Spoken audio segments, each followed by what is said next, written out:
Hello friends, welcome to my channel.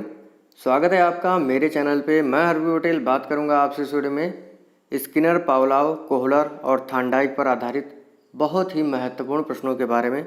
Exam में जो है 90% संभावना रहेगी कि इस वीडियो से आपको 4 से 5 नंबर के प्रश्न मिलेंगे। तो बात करेंगे स्किनर, पावलोव, कोहलर और थांडाइक पर आधारित महत्वपूर्ण MCQs की। ये हमारे स्किनर महोदय हैं, ये कोहलर हैं और ये पावलोव जी हैं और ये थांडाइक हैं। देख लीजिए आप लोग। इस वीडियो में हम लोग 30 प्रश्न पर चर्चा करेंगे। और अगर आप मेरा चैनल पहली बार देख रहे हैं तो प्लीज़ चैनल को सब्सक्राइब करना मत भूलिएगा, बेल आइकन को भी दबाना मत भूलिएगा, जिससे कि आपको नई वीडियोज़ की नोटिफिकेशन समय से मिलती रहे।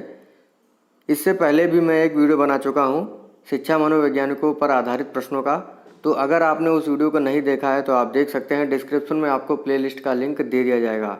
और अगर आपने अन्य वीडियो बाल विकास के नहीं देखे हैं MCQs के रूप में, थ्योरेटिकल रूप में, तो उसका भी वीडियो आपको मिल जाएगा। तो शुरू करते हैं अपना वीडियो, जो कि बहुत ही महत्वपूर्ण है। तो बहुत ही महत्वपूर्ण प्रश्नों के बारे में बात करेंगे जो कि आपको अध्यापक बनने में सहायता करेंगे। अगर आप इस वीडियो को देखते हैं तो आपको काफ़ी हेल्प मिलेगी बाल मनोविज्ञान में। तो शुरू करते हैं। पहला प्रश्न है हमारा, सीखना उत्तरोत्तर सामंजस्य की प्रक्रिया है, यह कथन किसका है? Pavlov, Woodworth, Skinner, Thorndike. तो ये कथन है स्किनर महोदय का। देखिए इसको कैसे याद करेंगे। उत्तरोत्तर को मान लीजिए उतर जाना, क्या मान लेंगे? उतर जाना। और स्किनर में स्किन आता है, स्किन माने क्या होता है आपका? त्वचा। और इसको जो है नर लिखा हुआ है, इसको मान लीजिए रन। रन माने दौड़ना, यानी जब हम रन किए तो हमारी स्किन उतर गई। ठीक है, इस तरीके से आप रिलेट करके इसको याद कर लीजिएगा। अगला प्रश्न है, स्किनर कहाँ के निवासी थे? USA, London, France, Germany. तो स्किनर महोदय थे USA के निवासी। थांडाइक भी USA के निवासी थे, ध्यान रखिएगा। अगला बहुत ही महत्वपूर्ण प्रश्न है, क्रिया प्रसूत अनुबंधन सिद्धांत किसने दिया? Pavlov, Skinner, Rousseau, Thorndike. ये दिया था स्किनर महोदय ने। ठीक है। अगला है, स्किनर ने अपने प्रयोग में किन जानवरों पर प्रयोग किया? चूहा, कुत्ता, कबूतर, हाथी। तो स्किनर जो महोदय थे, जो कि USA के निवासी थे, इन्होंने क्रिया प्रसूत अनुबंधन सिद्धांत दिया और अपने प्रयोग में इन्होंने चूहे पर और कबूतर पर प्रयोग किया। इसीलिए इसका पहला और तीसरा ऑप्शन आपका सही है। अगला बहुत ही महत्वपूर्ण प्रश्न है, स्किनर ने चूहे पर प्रयोग कब किया था? 1943, 1938, 1939, 1940। तो चूहे पर प्रयोग किया था इन्होंने 1938 में। सबसे पहला प्रयोग इन्होंने चूहे पर किया था, एग्जाम में पूछा जा सकता है। और कबूतर पर इन्होंने प्रयोग किया था 1943 में। ठीक है। अगला है प्रश्न हमारा, एक रेखीय अभिक्रमित अनुदेशन का सिद्धांत किसने दिया? स्किनर, नॉर्मन एकराउड, TF गिलपर्ड या थांडाइक। तो एक रेखीय अभिक्रमित अनुदेशन जो है ये दिया था BF स्किनर जी ने, यानी स्किनर महोदय ने 1952 में। अगर आपने इसके डिटेल से वीडियो नहीं देखे हैं, जैसे पावलोव हैं, कोहलर हैं, तो अधिगम के जितने सिद्धांत हैं, अगर आपने उनको नहीं देखा है तो डिस्क्रिप्शन में आपको लिंक दे दिया जाएगा, तो वहाँ पर आपको मिल जाएगा, आप डिटेल से समझ सकते हैं इन पॉइंट्स को। अगला प्रश्न है, क्रिया प्रसूत सिद्धांत का अन्य नाम क्या है? RS theory, CR theory, SOR theory या RS थ्योरी। तो क्रिया प्रसूत सिद्धांत का अन्य नाम है RS थ्योरी। ठीक है। CR थ्योरी पावलोव ने दिया है, SOR थ्योरी वुडवर्थ ने दिया है, SR थ्योरी कल हम लोग बात कर चुके हैं, थांडाइक महोदय ने दिया है। वेरी वेरी इंपॉर्टेंट ये 4 थ्योरीज हैं। आप लोग जो है कन्फ्यूज हो जाते हैं, तो कन्फ्यूज मत होइएगा, जो भी मैं बता रहा हूँ बिल्कुल सही बता रहा हूँ। ठीक है। अगला है, एक रेखीय अभिक्रमित अनुदेशन सिद्धांत कब प्रतिपादित हुआ? 1952 में, 1950 में, 1953 में, 1954 में। तो अभी हम लोगों ने बात की है, ये प्रतिपादित हुआ था 1952 में। किसने दिया है? स्किनर महोदय ने। ठीक है। अब बात करते हैं पावलोव के बारे में। पावलोव कहाँ के निवासी थे? सर्बिया, रूस, जर्मनी, इंग्लैंड। तो पावलोव जो थे वो शरीर शास्त्री विज्ञानी थे, ठीक है। और पावलोव जो थे ये आपके रूस के निवासी थे, ठीक है। अगला बहुत ही प्यारा प्रश्न है, बहुत ही महत्वपूर्ण है, एग्जाम में ये काफ़ी बार पूछा गया है। तो पावलोव ने किस जानवर पर प्रयोग किया था? बिल्ली, कुत्ते, वनमानुष, चूहे।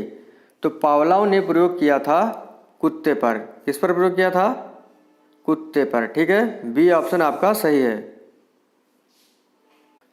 तो प्रश्न है हमारा, पावलोव ने अनुकूलित अनुक्रिया सिद्धांत जो है ये कब दिया? 1903 में, 1906 में, 1920 में या 1904 में?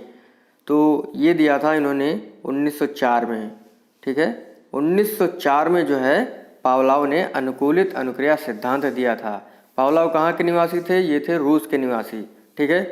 और स्किनर थे यूएसए के निवासी, थॉर्नडाइक थे यूएसए के निवासी, याद रखिएगा आप लोग। तो पावलोव ने अनुकूलित अनुक्रिया सिद्धांत 1904 में दिया था, इन्होंने कुत्ते पर प्रयोग किया था और इस प्रयोग के लिए इनको जो है 1904 में ही नोबेल प्राइज मिला था।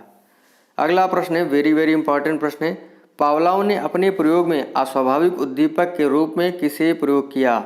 लार, घंटी, भोजन या इनमें से कोई नहीं? तो बढ़िया प्रश्न है, ये काफ़ी अच्छा प्रश्न है, एग्जाम में आ सकता है। तो अस्वाभाविक उद्दीपक के रूप में जो है किसका प्रयोग हुआ पावलोव के सिद्धांत में? तो घंटी का प्रयोग हुआ था। देखिए अस्वाभाविक उद्दीपक, देखिए उद्दीपक ऐसी चीज़ होती है जिसको देखकर जो है हम प्रतिक्रिया करते हैं, लेकिन अस्वाभाविक उद्दीपक कुत्ते के लिए ऐसा था जिसको देखकर वह प्रतिक्रिया नहीं करता था, लेकिन जब अस्वाभाविक उद्दीपक को स्वाभाविक उद्दीपक के साथ जोड़ दिया गया तब वह प्रतिक्रिया करने लगा। तो पावलोव के प्रयोग में अस्वाभाविक उद्दीपक था घंटी।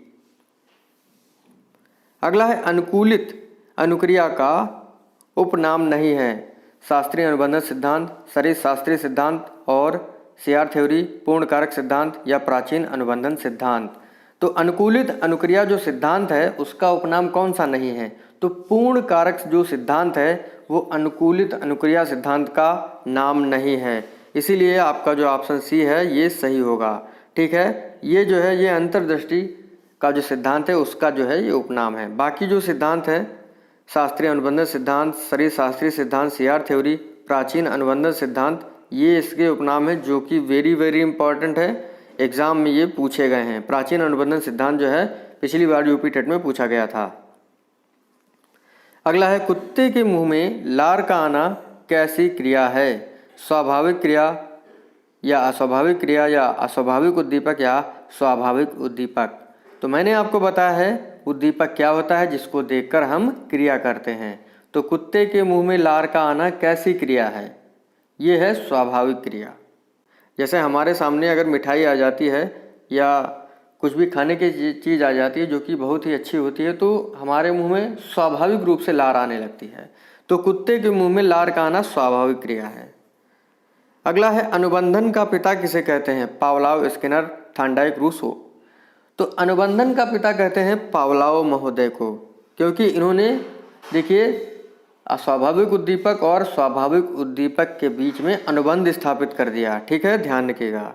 अगला है जो कि बहुत ही महत्वपूर्ण प्रश्न है, सूझ का सिद्धांत या अंतर्दृष्टि का जो सिद्धांत है के प्रवर्तक कौन है? Thorndike, Skinner, Pavlov, वर्दीमर? तो सूझ का जो सिद्धांत है इसके प्रवर्तक हैं आपके वर्दीमर।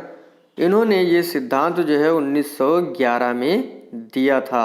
1916 में जो है कोहलर महोदय इससे जुड़े थे और इन्होंने प्रयोग किया था वनमानुष पर, ठीक है, 1916 में। अगर आपने इस सिद्धांत को डिटेल से नहीं पढ़ा है तो आपको जो लिंक दिया गया है उसमें मिल जाएगा, ठीक है।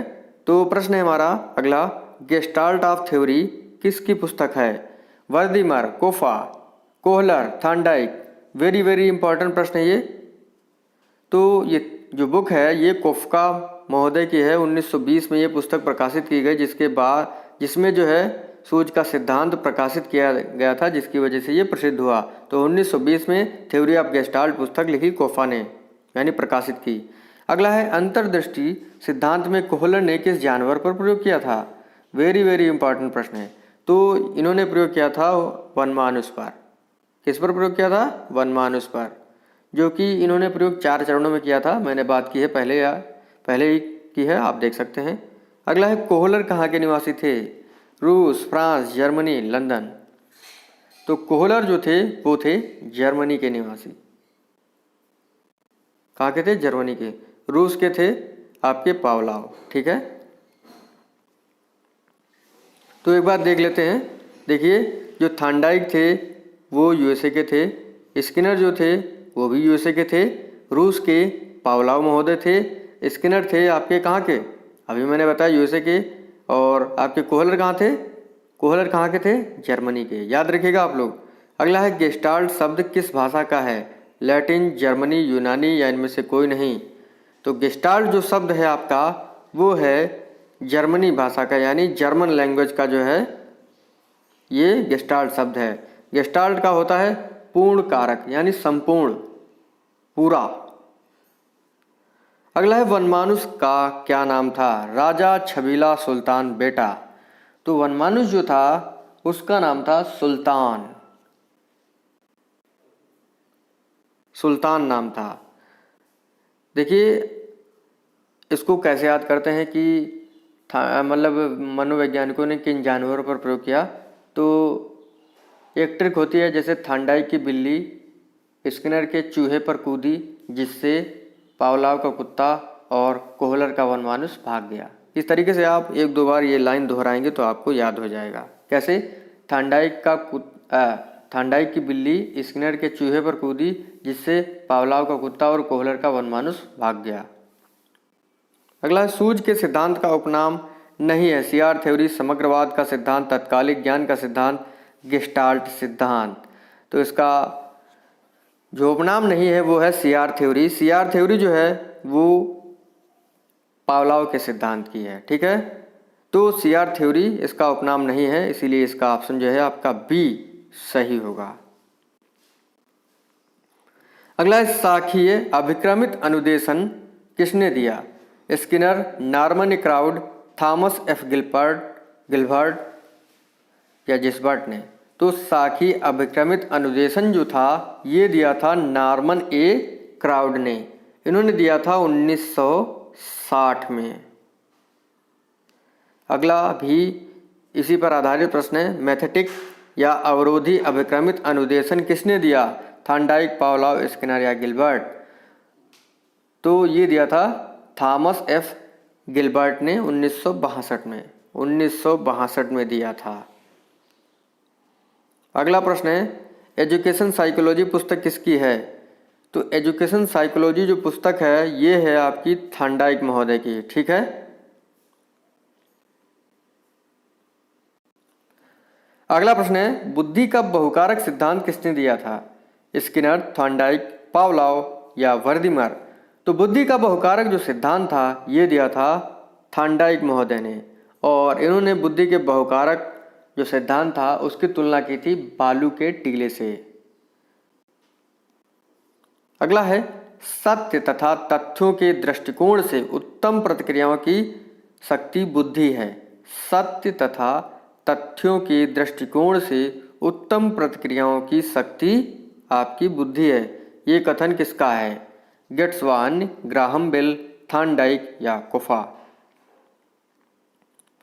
तो ये जो परिभाषा है ये है थांडाइक महोदय की, ठीक है। अगला प्रश्न है, आवृत्ति का सिद्धांत किसे कहा जाता है? CR theory, SR theory, RS theory या एसओआर थ्योरी? तो आवृत्ति का जो सिद्धांत है वो कहलाता है एसआर थ्योरी। मैंने इसके बारे में कल बात की थी, अगर आपने पिछला वीडियो देखा होगा तो आपको बताने की कोई ज़रूरत नहीं होगी। आप इस वीडियो को देख सकते हैं, डिस्क्रिप्शन में आपको उसका लिंक मिल जाएगा। और अगला जो है प्रश्न वो बहुत ही महत्वपूर्ण है। सूझ वास्तविक स्थिति का आकस्मिक, निश्चित तथा तत्कालीन ज्ञान है, किसकी परिभाषा है ये? तो ये जो परिभाषा है आपकी ये है गुड महोदय की, ठीक है, गुड।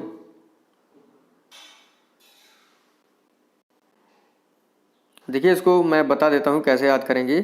जैसे सूझ है, हमारा जो दिमाग है, दिमाग है, पढ़ते पढ़ते थक जाता है, लेकिन जैसे ही हम गुड़ खा लेते हैं हमारे अंदर आकस्मिक और तत्कालिक शक्ति आ जाती है, ठीक है। लास्ट प्रश्न हमारे इस वीडियो का, और आपको वीडियो कैसा लगा कमेंट करके बताइएगा। इसी प्रकार से आपको वीडियो मिलते रहेंगे। तो प्रश्न हमारा, सीखना आवश्यकता की पूर्ति की प्रक्रिया के द्वारा होता है। आवश्यकता की पूर्ति की प्रक्रिया के द्वारा होता है सीखना। गुड, नन, नल या हल। सीखना आवश्यकता की पूर्ति की प्रक्रिया के द्वारा होता है, ये कथन है आपका हल जी का। तो इस प्रकार से हमारा वीडियो समाप्त होता है। मिलते हैं आपसे अगले वीडियो में। Thank you friends.